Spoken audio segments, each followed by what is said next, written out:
Hello, everyone. I'm Arun here today on the Samera Dental Business Guide podcast. And today I've got Nigel out there talking to us. How you doing, Nigel? Yeah, I'm fine, Aaron. Thanks.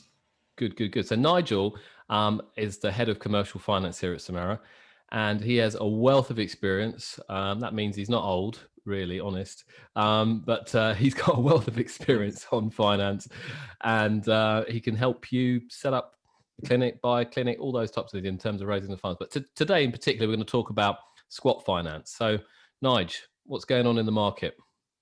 Well, the market pre-COVID was pretty good for squat practices in that we were able to secure finance over 15 years for people for both equipment and for refurbishment, Okay. which was quite a nice deal for Mm. people.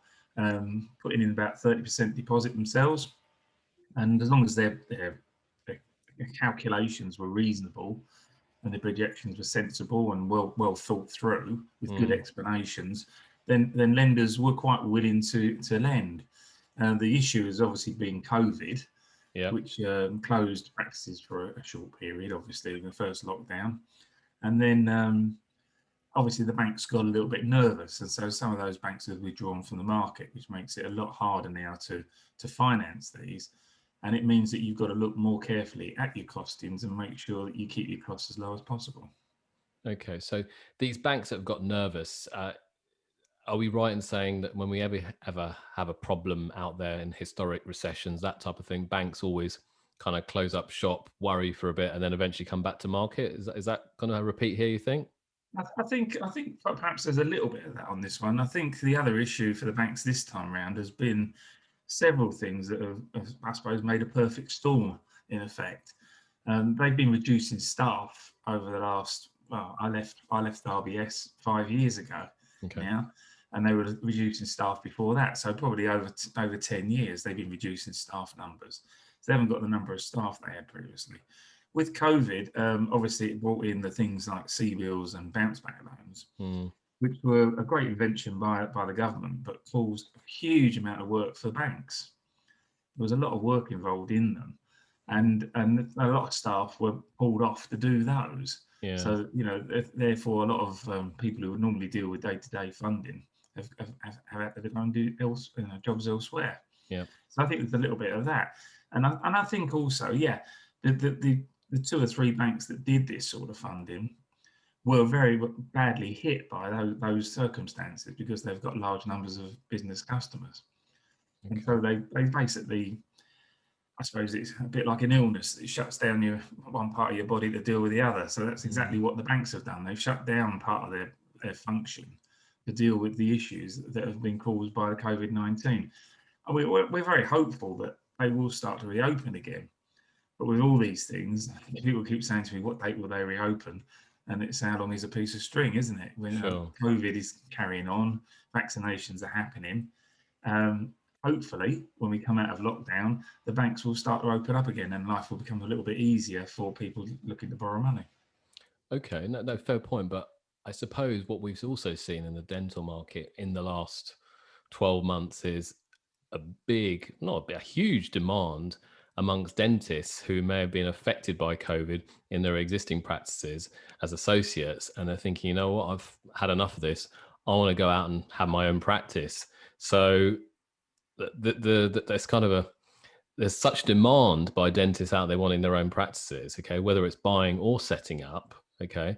What do you say to those people who want to set up, but the banks aren't willing to lend? How are we going to get around that kind of conundrum? Well, there's various ways around it. I mean, there are lenders in the market, and they're probably not as good as the lenders that were in the market previously. And we're talking there about perhaps length of loan, the length of loan period, and perhaps the interest rate. And what we perhaps have to look at is funding some of the equipment instead of through a bank, through an asset finance company. Yeah.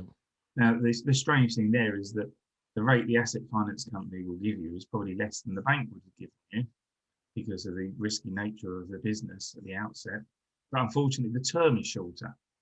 So whilst you get a lower rate, you get a much shorter term. And so obviously that pushes your repayments up. So it can be done. The repayments are higher, and therefore it's more important to look at the costings more carefully when you're doing that sort of practice style.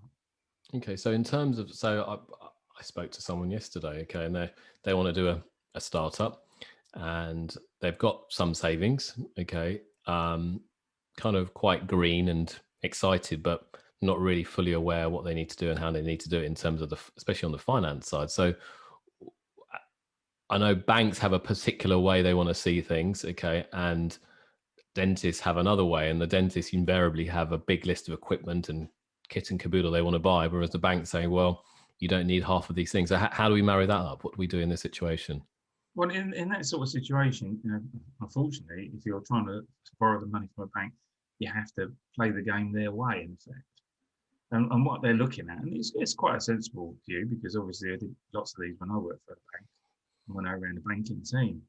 Um, they will look at you only setting up one practice, one surgery in that Yeah, practice.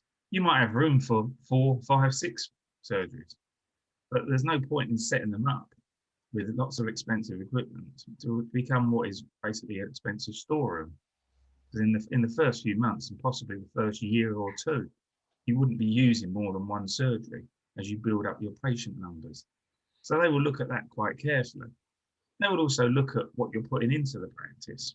You know, at the end of the day, your costings have got to be sensible. You have to provide a nice environment for people to come to the dentist. You have to provide a nice environment to work in. You've got to be careful that you don't spend ridiculous sums of money on items that you don't really need, or you could cost for less, because they will look at this very, very carefully.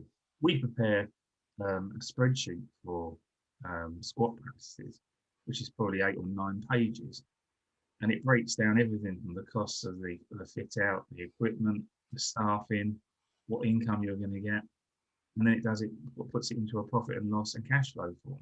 And obviously, it's the cash flow that the banks look very carefully at, because there's no point in setting these up if they're going to fail.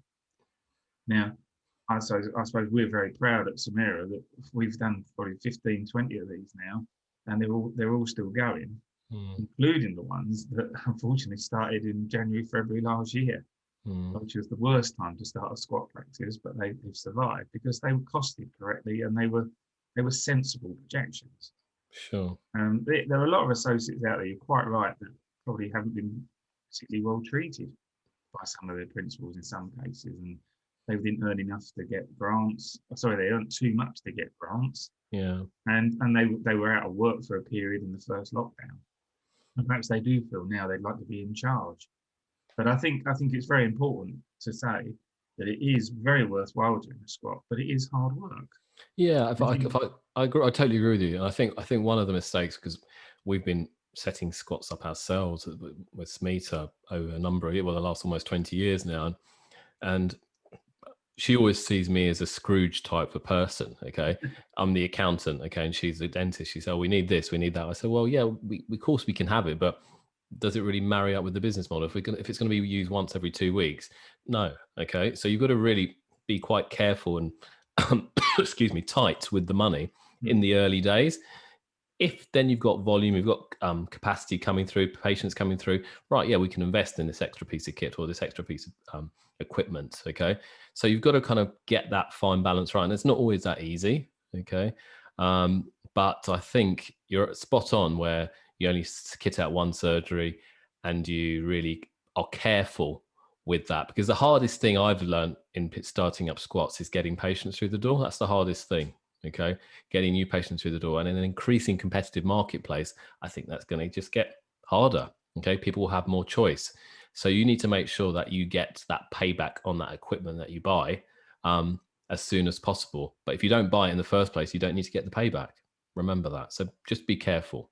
yeah, I think you hit on a good point there, because whilst the initial costings are very, very important, your business plan and your idea of the location and the detail you can provide regarding the competition is all important, because you have got to get numbers through the door.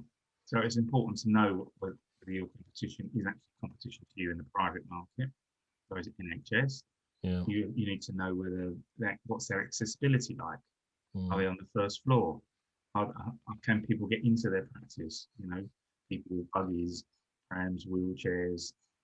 is it accessible? Because a lot of the older practices obviously aren't. But the advantages now, there are huge advantages in that the planning laws changed recently, and therefore it's easier Yeah. to find premises, and much easier to find a premises, and you don't have to mess around talking to the council for a couple of months to get change of use. Yeah. Now, in addition to that, and perhaps it's an advantage, but a sad one, there are a lot more retail units available because of the changes in the high street. The changes have been coming for many years, and COVID-19 has just accelerated that change. Totally. And premises are available. So it is possible to get a good premises, a good high street with parking nearby, and possibly, you start looking at things then that will save you money. Talking to the landlord and getting a rent-free period. Sure. Get Sure. 6 months, that enables you to build the place and actually start work. It's Yeah. about looking at your fixed costs and making sure at the beginning your fixed costs are as low as possible. Correct. Okay. No, really useful. So I think in summary, we're seeing that the banks are being cautious, okay, in lending to squats. They're still very active for buying practices, correct? Yeah. Yeah, correct. That's quite correct. But on the squat side of things, they're being cautious, but we're hopeful at some point that they're going to come back to the market. However, there's as ever here at Samera, we always find a way. Okay, so if you're still wanting to do a squat, there are other avenues to pursue, not just the main general banks on the high street. And Nigel, Dan, and the team, we're very privileged to have them on our team. That they have the right contacts and the know-how to find other sources of finance that potentially can help you. Am I right in saying that? Yeah, it's very true. I think, it's not just about me. I mean, I've had 40 years experience in the bank, but Yeah, between the team, there's 150 years. yeah, Plus the 5 different people we have. And, they've all got experience of startups and squat practices because they worked for the banks that did those. yeah. And I think that gives us a good insight, really, because you are effectively the questioner of the person putting the business plan together, because you've been on that side of on the coin. You've been in the bank who used to ask those types of questions, so you know what the bank's going to say or what to expect the banks to say. So I think we're quite lucky like that. So yeah, good, very, very interesting, Nigel, very useful. I think if anyone's seeking finance in this current environment to start up a practice, Nigel, Dan, and the team are all available to help. And if you've got any not past comments, but any last comments, Nigel, to add? No, just that if people are interested in starting, then obviously they do need some cash. Yep. It is important to make sure you've got a reasonable amount of cash. You will have to work elsewhere. Bear that in mind. It will be hard. You will have to work extra days perhaps elsewhere. But if you've got an idea of a location and something you want to do, then please give Dan or I a call, and we'll talk it through with you initially, and then you can move on to actually perhaps looking at a building in some detail, getting some costings. And at that stage, really, you haven't expended a lot of funds on outside suppliers, and you can get projections. And those projections, really, I always say to people, until you have the projections in front of you, you haven't got any realism, because that's the bit where people realise what it's going to cost, and they start looking at things more carefully. Yeah, totally. Brilliant. All right. Thanks, Nigel, for the podcast today. Look forward to speaking to you on the next one. Thanks, Aaron. Cheers. Cheers.